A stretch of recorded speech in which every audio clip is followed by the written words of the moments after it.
Leitura do Santo Evangelho segundo São Mateus. No fim da noite do sábado, ao alvorecer do primeiro dia da semana, foi Maria Madalena com outra Maria visitar o sepulcro. E eis que se deu um grande terremoto, porque um anjo do Senhor desceu do céu, e chegando-se ao sepulcro, afastou a pedra e sentou-se em cima dela. Seu aspecto era como de um relâmpago, e sua veste era branca como a neve.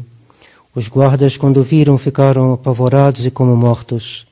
O anjo, porém, disse às mulheres: não vos amedronteis, sei que procurais Jesus que foi crucificado. Não está aqui porque ressuscitou, como havia dito. Vinde e vede o lugar onde fora deitado o Senhor. Ide, presto, dizer a seus discípulos que ele ressuscitou, e que vos precederá na Galileia, onde o vereis, eis que vô-lo anuncio. Em nome do Pai, do Filho e do Espírito Santo. Amém. Caríssimas irmãs, caríssimos irmãos, caríssimo Christoph, caríssimos fiéis, uma grande alegria para nós ter um batizado nessa vigília pascal. Qual é o fundamento do batismo? Primeira pergunta que se faz ao batizando: que pedes à Igreja de Deus? A fé.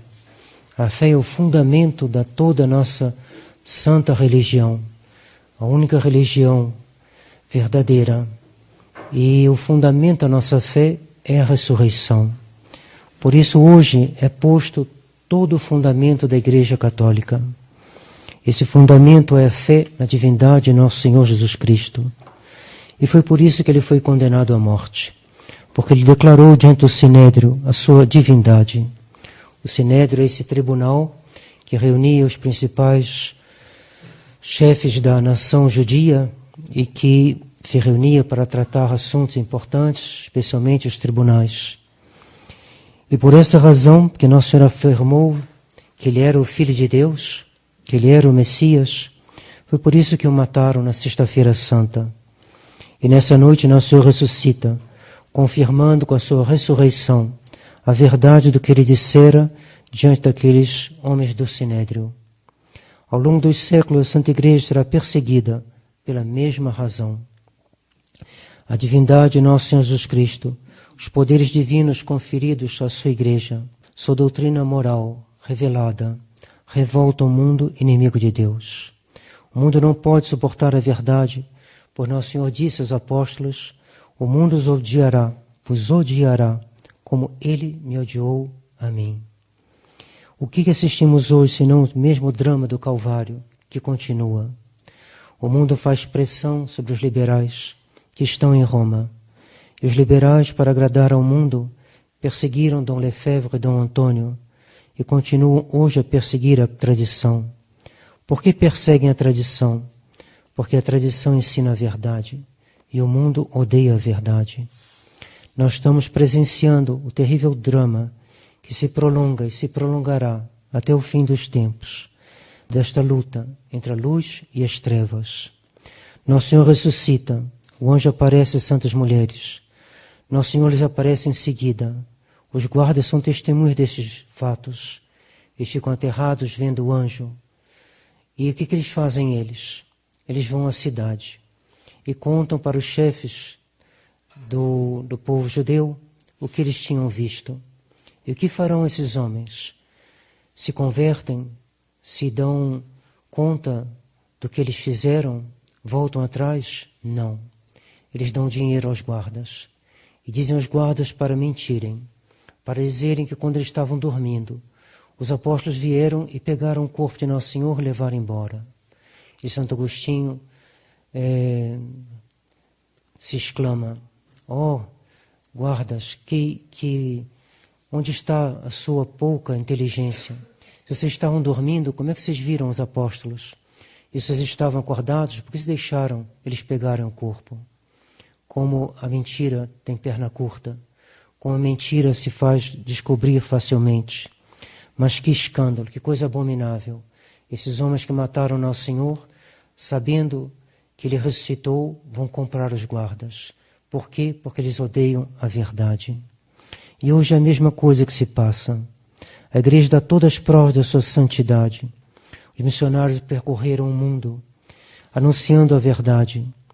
Mártires em todos os continentes deram o seu sangue em testemunho da verdade da divindade de Nosso Senhor. No século XX, final do século XIX, século XX, houve um imenso esforço missionário. Missionários que converteram o Vietnã, missionários que converteram populações importantes na China, na Coreia, no Japão, na África, nas Filipinas, no Polo Norte. E outros sofreram pela fé no México com os cristeiros, na Espanha, durante a Guerra Espanhola, Guerra Civil Espanhola. Homens de um valor excepcional iluminaram o nosso mundo, conquistaram a admiração do todo o universo em tempos bem recentes, como Santa Teresinha do Menino Jesus, como São Pio X, como Padre Pio. E que faz o mundo? O mundo persegue a verdade. O mundo impõe o ecumenismo maçônico. E os católicos liberais, os piores inimigos da Igreja, dizia Pio XI. Esses liberais se unem ao mundo para perseguir a tradição da Igreja. E assim a história se repete. A santidade da Igreja brilhou em todos os continentes. E que fez o mundo? Se converteu? Não. O mundo se organizou para pôr fim à Igreja. Quando Dom Lefebvre se levantou para defender a fé, quando Dom Lefebvre proclamou a divindade de Nosso Senhor, a divindade do seu ensinamento, da infalibilidade do ensinamento divino da Igreja, o que fizeram eles? O condenaram. Por que o condenaram? Eles estavam perseguindo a pessoa de Dom Lefebvre, estavam perseguindo a Nosso Senhor Ele mesmo. Porque Nosso Senhor deu testemunho da verdade. E aquele que dá testemunho da verdade é uma mesma coisa com Nosso Senhor. E quem persegue aquele que dá testemunho da verdade, ele persegue Nosso Senhor Ele mesmo. Nós não temos outro rei senão César, gritaram os judeus, quando Pilatos lhes perguntou, mas eu crucificarei o vosso rei? Eles falaram, não temos outro rei. Não temos outro rei senão César.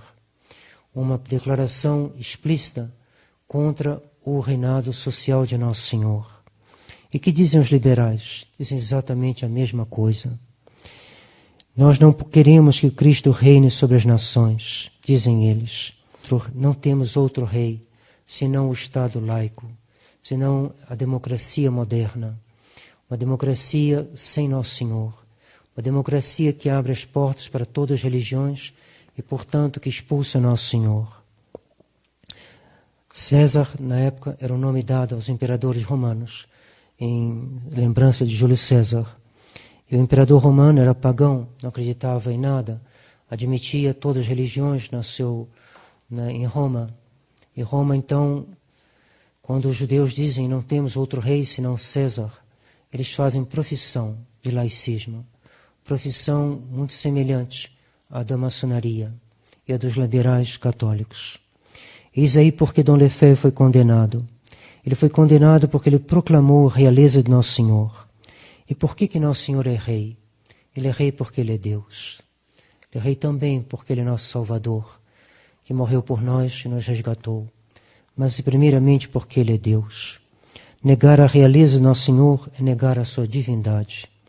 Sobre a cruz de Nosso Senhor, no Calvário, Pilatos mandara pôr uma placa, onde estava escrito Jesus Nazareno, Rei dos Judeus. E essas palavras estavam escritas em grego, latim e na língua dos judeus. Essas três línguas resumiam, de certa maneira, todas as outras. Foi proclamado, então, ao universo inteiro a realeza de Nosso Senhor. Nosso Senhor deve reinar sobre as nações. Deve reinar, pois Ele é Deus.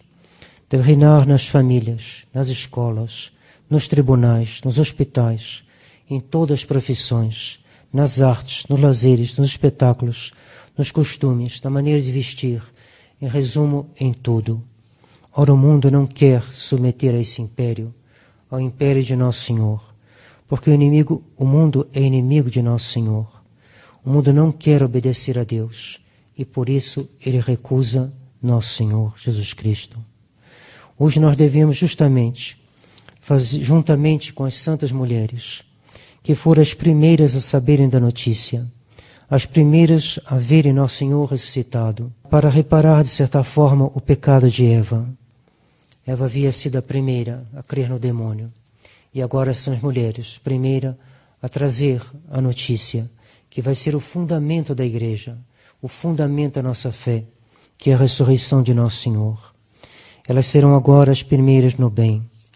Santa Maria Madalena será chamada a apóstola dos apóstolos, pois ela irá avisar aos apóstolos que Jesus ressuscitou, que Nosso Senhor é realmente o Filho de Deus, Deus verdadeiro de Deus verdadeiro, Deus eterno, onipotente. Hoje também as mulheres têm uma missão toda especial na divulgação da verdade.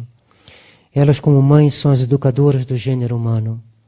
É pelas mulheres que se inicia o aprendizado das verdades da fé, quando uma mãe fala de Deus ao seu filho, quando ela ensina ao seu filhinho a pronunciar o nome de Jesus.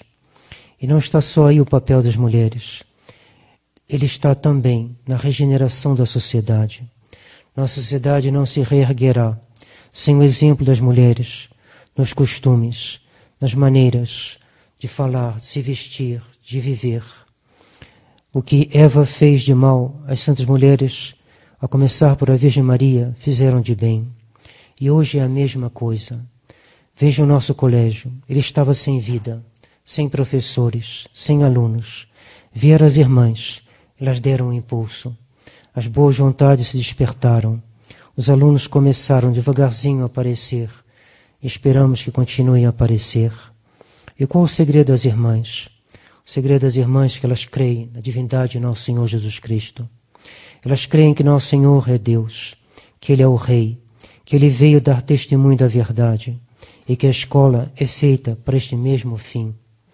A escola existe para dar testemunho da verdade. Façamos como as irmãs, façamos como Santa Maria Madalena, como as santas mulheres e também como os apóstolos, que demoraram um pouco a crer, mas que depois deram o testemunho do sangue. E assim, é todo um mundo, dizia Pio XII, que é necessário reconstruir a partir dos seus fundamentos. E qual é esse fundamento? Esse fundamento não é outro senão o que nós celebramos hoje. A ressurreição de Nosso Senhor, que manifesta a sua divindade. É sobre esse fundamento que nós poderemos reerguer o mundo que corre à sua ruína. E por isso nós cantaremos ainda hoje: Rainha do céu, alegrai-vos, porque aquele que mereceis trazer em vosso seio ressuscitou, como ele disse. Aleluia, aleluia. Que essa seja também a razão de toda a nossa alegria, assim seja. Em nome do Pai, do Filho e do Espírito Santo. Amém.